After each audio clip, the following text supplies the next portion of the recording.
Hello everyone, welcome to digital GS academy. जैसे कि आप सभी को पता है दोस्तों, सीटेट एसएसटी पेपर 2 का PYQ हो रहा है, ठीक है। तो उसी का सीरीज़ को आगे बढ़ा रहे हैं। जितना भी अभी नज़दीक समय आने से प्रैक्टिस करेंगे उतना ही आपका प्रैक्टिस हो सकता है, ठीक है। तो आज ये 18वां क्लास है, यानी 18 क्लास कर चुके हैं। जो नहीं देखे हैं जा करके देख लीजिए। 18 क्लास है, हिस्ट्री, पॉलिटिकल और ज्योग्राफी तीनों का ही होता है, ठीक है। तो चलिए हम लोग स्टार्ट करते हैं। स्टार्ट करने से पहले जो पहली बार चैनल में आए हैं तो प्लीज़ आप लोग चैनल को सब्सक्राइब कर लीजिए। ऐसा PYQ आप लोगों को हमेशा मिलते रहेगा। तो चलिए स्टार्ट करते हैं। ये SST का है, ठीक है।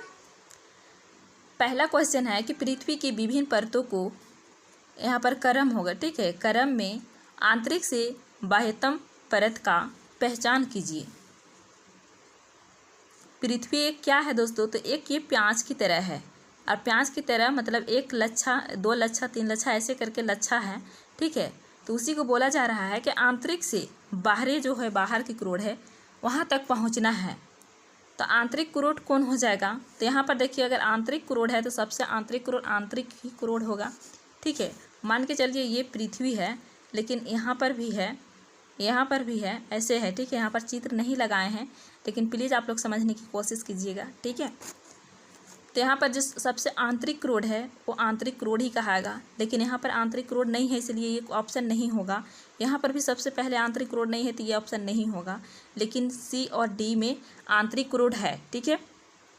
ये आंतरिक, यहाँ पर आंतरिक क्रोड होगा, बल्कि यहाँ पर रोड लिखा गया है, सॉरी, इसको आप लोग स्पीक कर दीजिएगा, बल्कि क्रोड होगा। क्या होगा? क्रोड होगा, ठीक है। ये क्रोड होगा, आंतरिक क्रोड, ठीक है। यहाँ पर टाइपिंग मिस्टेक है, सॉरी। तो ये आंतरिक क्रोड हो जाएगा। उसके बाद बाह्य क्रोड हो जाएगा। उसका बाद क्या होगा? तो उसके बाद मेंटल होगा, फिर बाद में परपटी होगा। तो बताइए यहाँ पर दोनों में से कौन सा डिफरेंस है?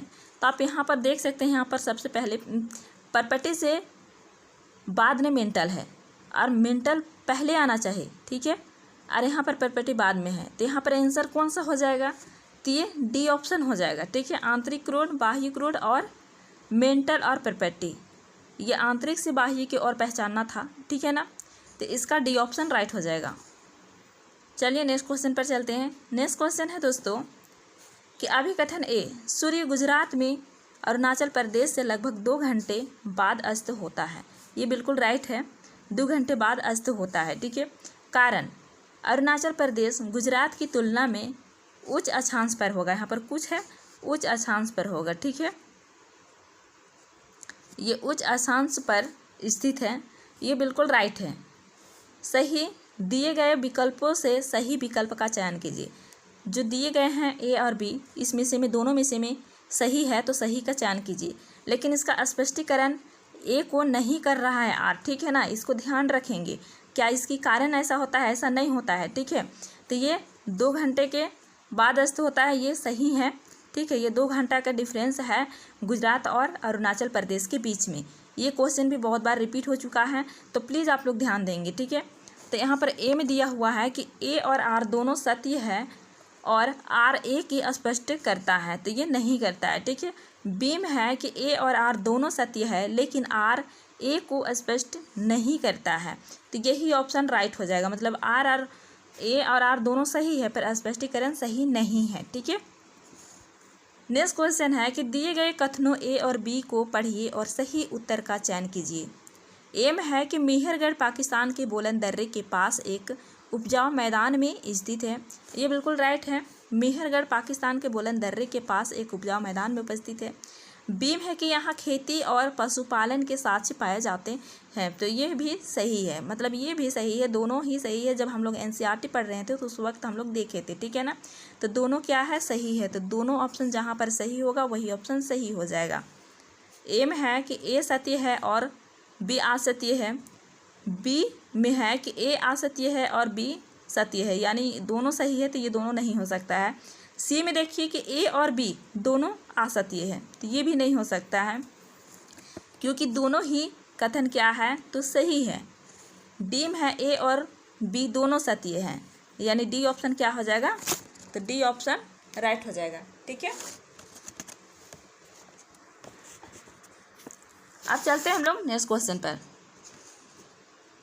नेक्स्ट क्वेश्चन है कि निम्नलिखित में से कौन भारत के संविधान के समर्थित सूची के मामलों में कार्य करता है, कौन ऐसा कार्य करता है। तो एम है केंद्र सरकार और राज्य सरकार, बीम है राज्य सरकार और स्थानीय सरकारी निकाय, और सीम है केंद्र शासित प्रदेश, और डीम है स्थानीय सरकारी निकाय।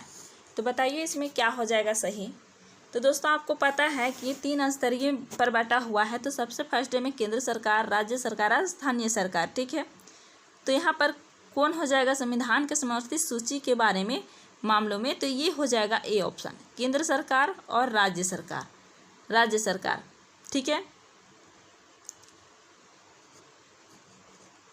नेक्स्ट क्वेश्चन है, संसार में प्रचलित रोपण कृषि की सही विशेषता का चयन निम्नलिखित में से कीजिए। एम है यह वाणिज्यिक प्रकार की कृषि है जो विस्तृत क्षेत्र पर की जाती है। बीम है कि इस प्रकार की कृषि को भूमि का गहन उपयोग करने के लिए कृषि अपने पूरे परिवार के साथ लगा रहता है। और सीम है यह कृषि मध्य अक्षांशों के आंतरिक अर्ध शुष्क प्रदेशों में की जाती है। और डीम है इसमें प्रति एकड़ उपज कम होती है। तो बताइए इसका सही आंसर क्या हो जाएगा दोस्तों। तो दोस्तों इसमें जो बोल रहा है कि संसार के प्रचलित रोपण कृषि की सही विशेषता क्या है, रोपण कृषि की सही विशेषता क्या है, तो यहाँ ए में देखिए कि यह वाणिज्यिक प्रकार की कृषि है जो विस्तृत क्षेत्र पर की जाती है। ठीक है, तो ये क्या हो जाएगा, तो ए ऑप्शन यहाँ पर राइट हो जाएगा। नेक्स्ट क्वेश्चन है, फौजदारी कानून के अंतर्गत मामले के मिश्रण के बारे में निम्नलिखित कथनों में से कौन सा कथन सही है। फौजदारी कानून, एम है सबसे पहले न्यायालय में मामले को दर्ज कराया जाता है और इसके बाद पुलिस के पास प्रथम सूचना रिपोर्ट दर्ज कराई जाती है। तो दोस्तों सबसे पहले न्यायालय में मामले को दर्ज नहीं किया जाता है, ये गलत हो जाएगा। ठीक है, अब बी में देखिए कि सबसे पहले पुलिस के पास प्रथम सूचना रिपोर्ट दर्ज कराई जाती है और इसके बाद केवल प्रभावित पक्ष को और से संबंधित न्यायालय याचिका दायर करने होती है, तो ये भी गलत हो जाएगा। ठीक है, सी में क्या है, तो सबसे पहले पुलिस के पास प्रथम सूचना रिपोर्ट प्राथमिक की दर्ज कराई जाती है और इसके बाद ही अदालत में मामला दर्ज किया जाता है। ठीक है, डीम है कि प्रथम सूचना रिपोर्ट दर्ज नहीं कराई जाती, प्रथम सूचना रिपोर्ट दर्ज नहीं कराई जाती बोल रहा है। ठीक है, तो ये भी गलत हो जाएगा। केवल प्रभावित पक्ष की ओर से संबंधित न्यायालय में याचिका दायर करनी होती है, तो ये गलत हो जाएगा। तो यहाँ पर जो सही है वो कौन सा हो जाएगा, तो सी ऑप्शन हो जाएगा। सबसे पहले जो पुलिस के पास प्रथम सूचना रिपोर्ट करानी पड़ती है, उसके बाद ये प्राथमिकी दर्ज कराई जाती है और इसके बाद ही अदालत में दर्ज किया जाता है। ठीक है, ये बात को याद रखेंगे हमेशा। अब चलते हैं हम लोग नेक्स्ट क्वेश्चन पर। वीडियो अगर अच्छा लग रहा हो दोस्तों तो प्लीज़ आप लोग लाइक कर दीजिए। अपराध की जांच करने में पुलिस की भूमिका के संबंध में निम्नलिखित कथनों में से कौन सा कथन सही है।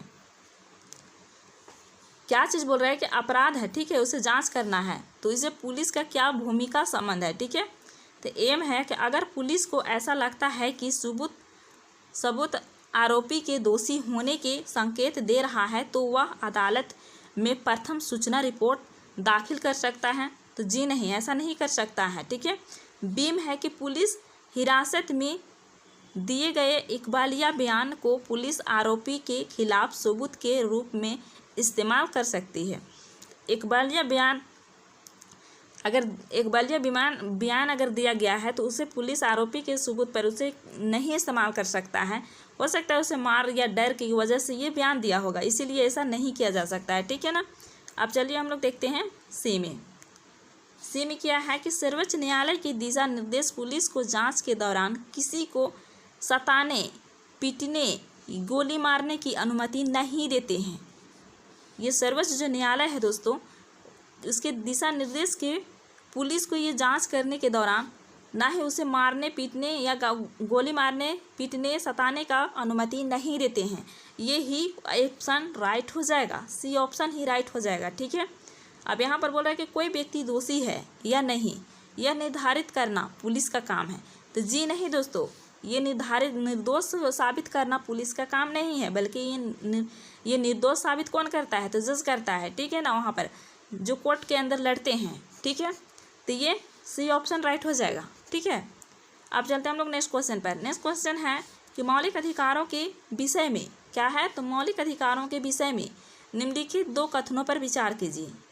2 कथन है, उस पर विचार करना है। किसके बारे में? तो मौलिक अधिकारों के बारे में विचार करना है। ए में है भारत के संविधान में दिए गए सभी मौलिक अधिकार न्यायालय में बाध्यकारी है, बदकारी है, यहाँ पर लिखा जाएगा, टाइपिंग मिस्टेक है। ठीक है ना, तो क्या मौलिक अधिकार जो है वो न्यायालय में बदकारी है, माने ये बाध ही करती है? आप लोग बताएंगे क्या बाध ही करती है। उसका बाद है बी में कि शोषण के विरुद्ध अधिकार नागरिक को उच्च स्तर के न्यायालय में जाने के लिए अनुमति प्रदान करता है यदि वह समझता है कि निचले स्तर के न्यायालय द्वारा किया गया निर्णय अन्यायपूर्ण है, मतलब वो ठीक नहीं लगा उसको, तो वो जा सकता है।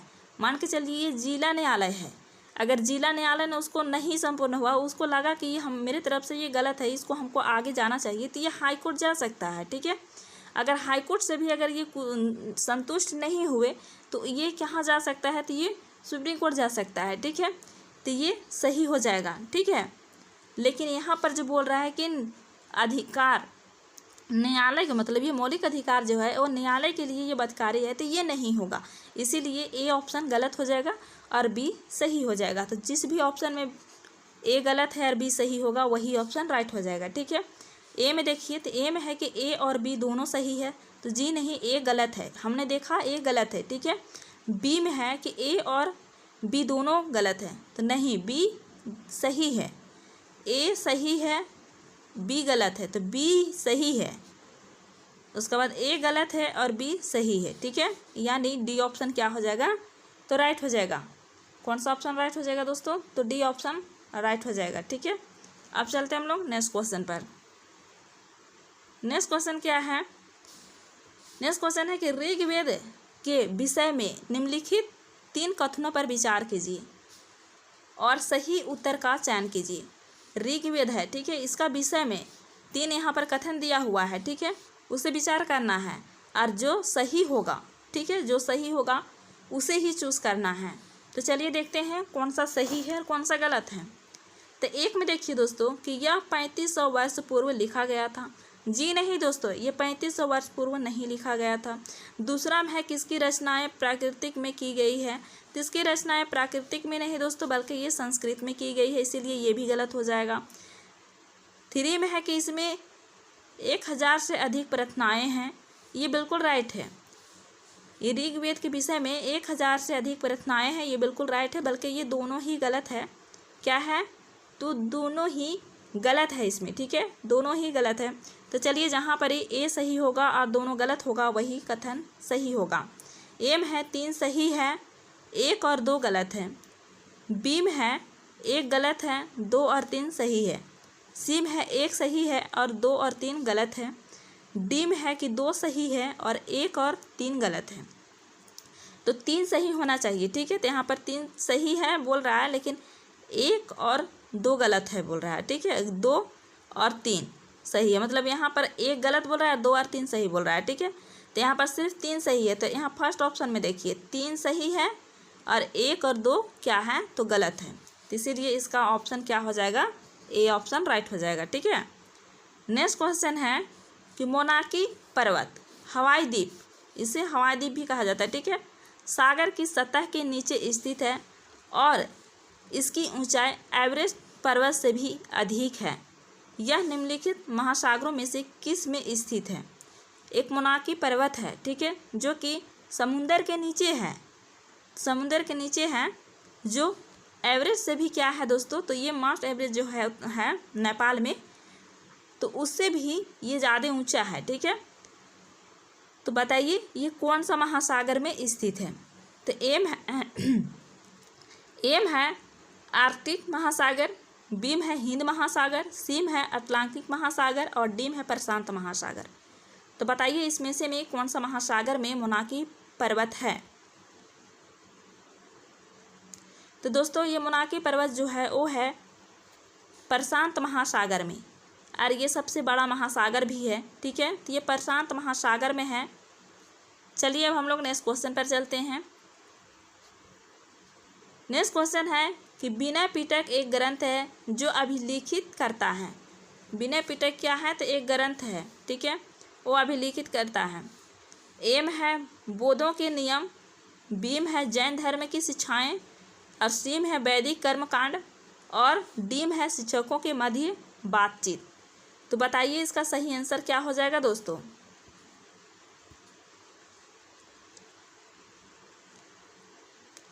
तो इसका जो सही आंसर हो जाएगा वो हो जाएगा बोधों के नियम। ठीक है, जो विनय पिटक है और एक ग्रंथ है वो उसका अभिलेख क्या करता है, तो ये बोधों के नियम। ठीक है,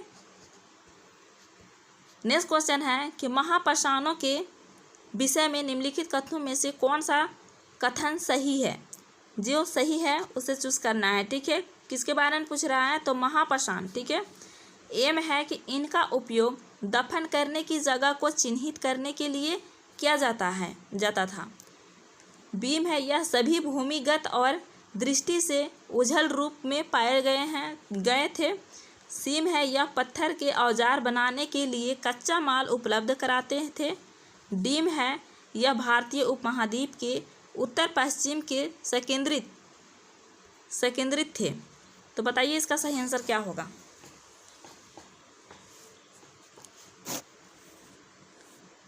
तो दोस्तों इसका जो सही आंसर हो जाएगा वो हो जाएगा ए ऑप्शन। इनका उपयोग दफन करने की जगह को चिन्हित करने के लिए किया जाता था। ठीक है, तो ए ऑप्शन राइट हो जाएगा। नेक्स्ट क्वेश्चन है निम्नलिखित परिमंडल में से किस में मानव सहित जीव पाए जाते हैं। क्या, तो मानव सहित जीव पाए जाते हैं जो बहुसंख्या में भूतापन के कारण प्रभावित होते हैं। एम है वायुमंडल, बीम है जीवमंडल, सीम है जलमंडल, डीम है स्थलमंडल। तो बताइए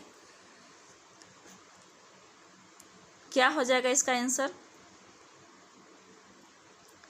तो दोस्तों इसका जो आंसर हो जाएगा वो हो जाएगा कौन सा, तो ये जीवमंडल हो जाएगा। ठीक है, जीवमंडल।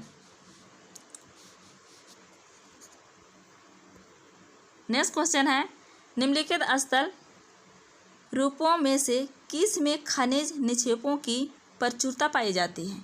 खनिज जो होता है वो कहाँ पाई जाती है। एम है पठार में, बीम है घाटी में, सीम है मैदान में, डीम है पर्वत में। तो कहाँ पर पाई जाती है, जो खनिज होता है वो कहाँ पाया जाता है। तो दोस्तों वो कहाँ पाया जाता है, तो पाया जाता है पठार में। कहाँ पाया जाता है, पठार में पाया जाता है। ठीक है, नेक्स्ट है लोकतंत्र में चुनाव के संबंध में निम्नलिखित दो कथनों पर विचार कीजिए। मतलब जो लोकतंत्र के जो चुनाव होता है तो उसके संबंध में दो कथन दिया हुआ है, उस पर विचार कीजिए। ठीक है, नेक्स्ट एक में है प्रतिनिधित्व लोकतंत्र में लोग अपने प्रतिनिधियों को चुनकर अप्रत्यक्ष रूप से भाग लेते हैं और वह प्रतिनिधि पूरे देश के लिए कानून और नियम बनाते हैं। क्या करते हैं, कानून और नियम बनाते हैं। तो ये क्या है, तो ये बिल्कुल राइट है।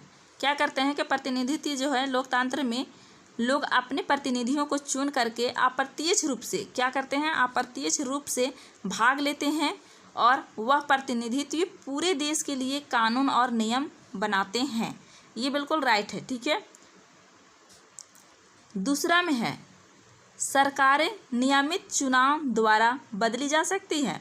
ये भी बिल्कुल राइट है। क्या है, सरकार 5 साल के बाद क्या किया जाता है, तो बदला जा सकता है। ठीक है, तो ये भी राइट है। ये लोकतंत्र के बारे में दिया हुआ है, तो लोकतंत्र के बारे में दोनों ही सही है। तो सही विकल्प का चुनिए। तो चलिए देखते हैं दोनों सही कहाँ पर ही है। एम है 1 और 2 दोनों सही है, यहीं पर मिल गया, ज़्यादा दूर जाने की ज़रूरत नहीं है। ठीक है दोस्तों, अगर वीडियो सही लग रहा है, आप लोगों को लग रहा है कि इस वीडियो से फ़ायदा हो रहा है, तो प्लीज़ आप लोग लाइक कीजिए।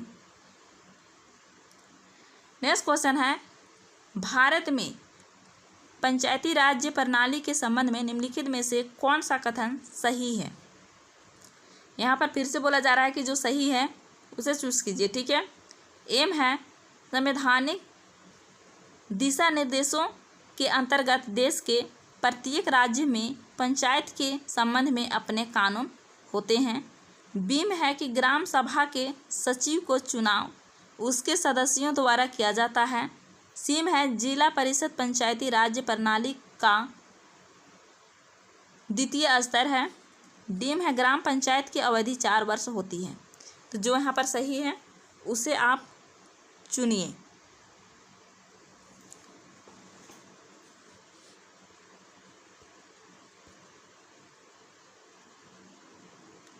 तो दोस्तों यहाँ पर जो सही हो जाएगा वो हो जाएगा ए ऑप्शन। क्या हो जाएगा, तो ए ऑप्शन सही हो जाएगा। बी में देखिए क्या बोल रहा है कि ग्राम सभा के सचिव को चुनाव उसके सदस्यों द्वारा किया जाता है, जबकि वो चुनाव सदस्य द्वारा नहीं किया जाता है। ठीक है, वो क्या करता है, वो चुनाव से चुन करके वो खुद आते हैं, वो गवर्नमेंट के तरफ से। ठीक है, इसको सदस्य द्वारा नहीं चुना जाता है। अब सीम है कि जिला परिषद पंचायती राज्य प्रणाली का द्वितीय स्तर है, ये भी गलत है। अब यहाँ पर डीम देखिए कि ग्राम पंचायत की अवधि 4 वर्ष होती है।